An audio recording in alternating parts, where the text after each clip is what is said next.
20 million. Just let that number sink in for a second. 20 million. That's the staggering, absolutely heartbreaking number of lives lost during a relentless 4-year period of global conflict. We're talking about a war fought across multiple countries, multiple continents, a conflict so unbelievably massive that it brought several ancient and incredibly powerful empires to a complete and utter end. This is the sheer scale of devastation we're dealing with when we look back at World War I. But okay, here's the bizarre historical reality that literally always stops me in my tracks. This incomprehensible level of global destruction, the collapse of entire empires, those 20 million lives lost, it was all triggered by a single 19-year-old school student.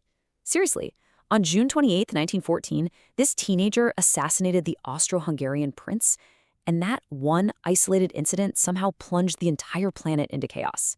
Like, how does that even happen? If we had a time machine and could just stop this one teenager, would the entire 20th century have been completely peaceful? Well, okay, let's dive into this. Welcome to today's Explainer, where we're going to look at the real reasons World War I happened. Because the truth is, reality just isn't as simple as a single assassination. When a large-scale war like this breaks out, there's always a long, super complex chain of underlying reasons. Think of it this way. If you have a massive mountain of dynamite, right? And you toss a lit matchstick into it, the massive explosion isn't really because of the matchstick. It's because of the mountain of dynamite. So today, we're going to move past that simple assassination narrative and examine both the matchstick and the dynamite. All right, Section 1, the spark and the matchstick. To really understand the literal spark that ignited the war, we have to look at the sheer, almost unbelievable accidental luck involved. So, the Austro-Hungarian prince, Ferdinand, and his wife, Sophie, revisiting an annexed territory in Bosnia. Now, a group of 6 revolutionaries from a movement called Young Bosnia, who basically wanted to build an independent, united South Slavic nation called Yugoslavia, they planned to assassinate him. Initially, one of the revolutionaries throws a bomb, but get this, it actually bounces off Ferdinand's car and blows up in the street, injuring 20 people. Ferdinand escapes completely unharmed. He cancels his meetings and decides, hey, I should visit the injured in the hospital. But on the way, his driver mistakenly takes a wrong turn. Realizing the error, the car stops to turn around, and it just so happens to stop a mere 5 feet away from Gavrila Princip, a 19-year-old revolutionary. Princip fires, assassinating the prince, and because he was 2 months shy of his 20th birthday, he couldn't even legally be sentenced to death. This bizarre, entirely accidental wrong turn, that was the literal spark. Moving on to Section 2, the chain of friendship. Now, the assassination was just the matchstick, right? But the geopolitical alliances are what actually created this insane domino effect, and this brilliantly illustrates how it happened. Following the assassination, an enraged Austria-Hungary declares war on Serbia, basically believing Serbia helped those revolutionaries. Russia, feeling this deep ethnic and geographical connection to the Serbs, steps in to defend Serbia. Then Germany sees Russia mobilizing and says, hold on, and steps in to defend its old ally, Austria-Hungary. France refuses to stay out of it and joins forces with Russia. Because of an alliance called the Triple Entente, the UK gets pulled in to support France and Russia. And honestly, it didn't stop there. The Ottoman Empire joins Austria-Hungary. Later on, the USA and Japan join Britain and France. And, crucially, this is super important, empires pulled in their colonies. Britain utilized soldiers from places like India, essentially forcing colonized people into the meat grinder. Just like that, suddenly, literally everyone is at war.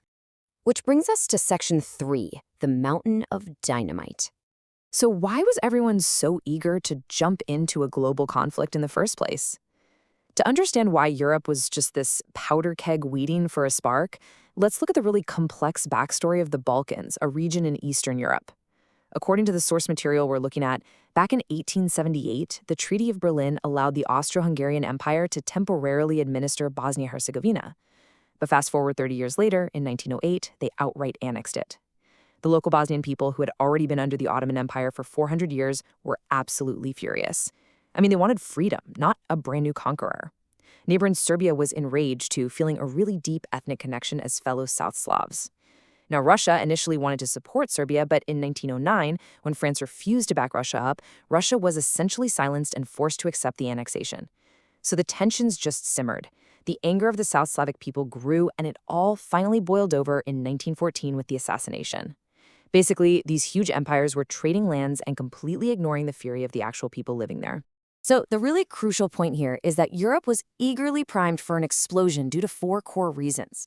First up, nationalism without liberation. This was basically a race-based nationalism where rulers convinced their citizens that their specific country was superior, which bred this really aggressive attitude toward all their neighbors. Second, imperialism. The source argues this was essentially just for looting. It frames it as capitalist countries and monarchs expanding their borders purely to exploit resources, grab cheap labor, and drain the wealth of other nations for their own profit. Third, extreme militarism, which, was required to enforce that imperialism. And fourth, entangled alliances.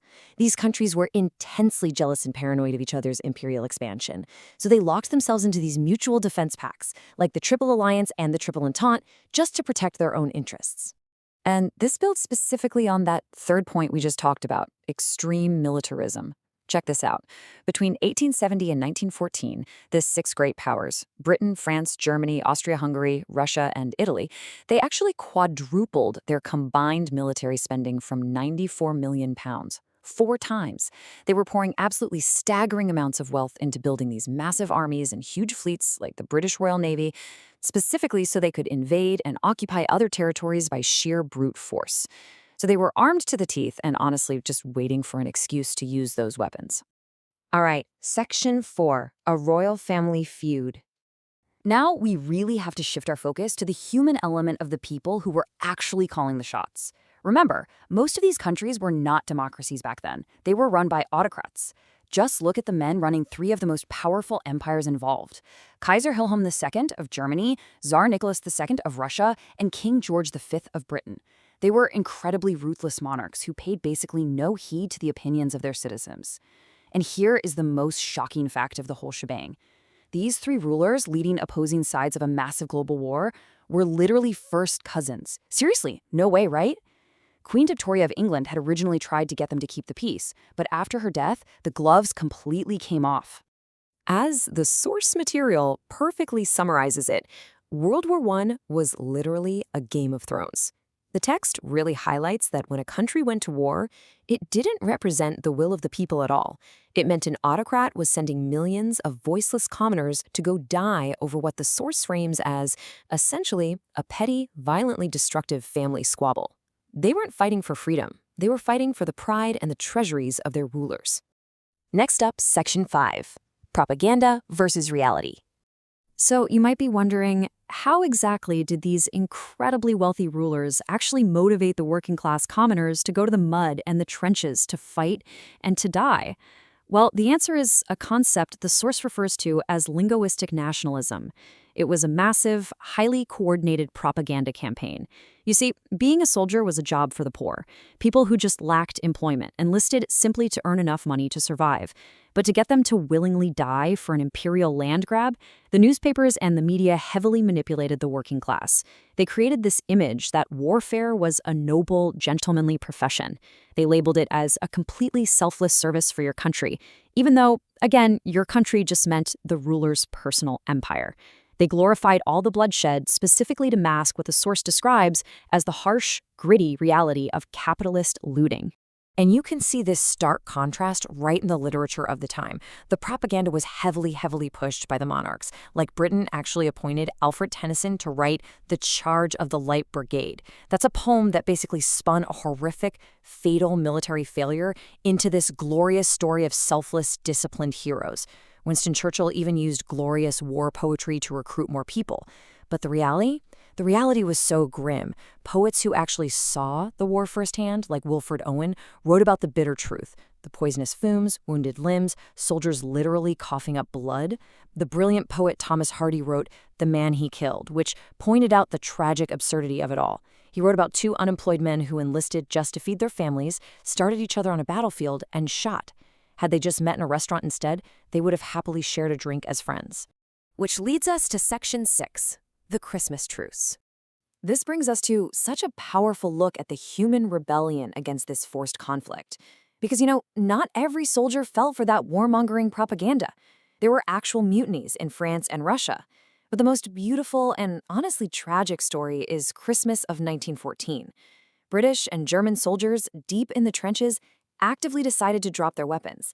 They literally stepped out onto the battlefield, shared food, sang together, and celebrated the holiday. For a brief, incredible moment, they realized they were just common folks with absolutely zero reason to fight each other. But it didn't last. Their commanders ordered them to stop celebrating and threatened that if they refused to keep fighting, they would be executed by their own troops. So they were forced right back into the slaughter. Which leaves us with this final, really provocative thought. If the commoners bleeding in the mud have far more in common with the quote-unquote enemy soldiers across the trench than they do with the royal cousins safely sitting on thrones who sent them there, who is the real enemy? It completely challenges how we view the true cost of war and the historical reality of the systemic issues that built that mountain of dynamite. Thank you so much for joining me on this explainer. I really hope it left you with a fascinating new perspective. Until next time, keep questioning the narrative.